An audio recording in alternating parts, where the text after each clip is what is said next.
चलें, आज हम बात करते हैं कि कैंसर जो है, वो होता किस तरह से है।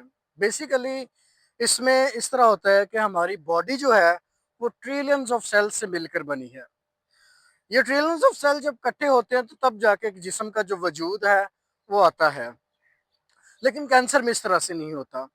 कैंसर में कुछ सेल्स जो हैं, वो बगावत पर उतर आते हैं। कुछ सेल्स अपनी मर्जी से या जिस्म के काबू से बाहर होकर जो है, वो बढ़ना शुरू कर देते हैं। आम रूटीन में खुदा ने हमारे जिस्म में एक ऐसा निज़ाम बनाया है जिससे सेल्स एक मिकदार के तहत जो है वो बढ़ते हैं। लेकिन कैंसर में ये सेल्स अपनी मर्जी से अनकंट्रोल तरीके से जो है वो बढ़ना शुरू कर देते हैं। हम अपने जिस्म की बात करें तो इस जिस्म के अंदर खुदा ने एक ऐसा निज़ाम बनाया है कि आपका जिस्म एक हद तक बढ़ के उसके बाद बढ़ना स्टॉप कर देता है। लेकिन कैंसर में ऐसा नहीं होता। अनकंट्रोल सेल्स की जो डिवीजन है, इसको हम कैंसर कहते हैं। अगली बात आ जाती है कि ये कैंसर फैलता कैसे है।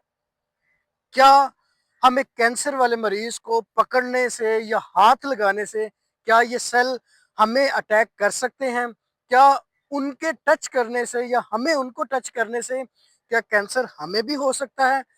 इन सब चीजों के ऊपर बड़ी वजाहत से बात अगर करें तो ऐसा नहीं होता, क्योंकि कैंसर एक पर्सन को हाथ लगाने से या टच करने से बिल्कुल भी नहीं होता।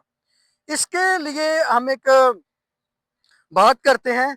फॉर एग्जांपल, अगर उस पेशेंट का कोई वुंड है जिससे उसकी कोई भी फ्लूइड निकल रहा है, कोई भी इंफेक्शन पस निकल रही है या कुछ भी निकल रहा है, और वही अगर फॉर एग्जांपल आपके भी वुंड है, तो अगर उसका वुंड में से जो डिस्चार्ज हो रहा है अगर एक्सचेंज होता है तो उससे पॉसिबिलिटी है। अपनी प्रिकॉशन जरूरी है कि तब में आप खुद भी ग्लव्स पहने। फिर उसके बाद आ जाती है नीडल प्रिक इंजरी।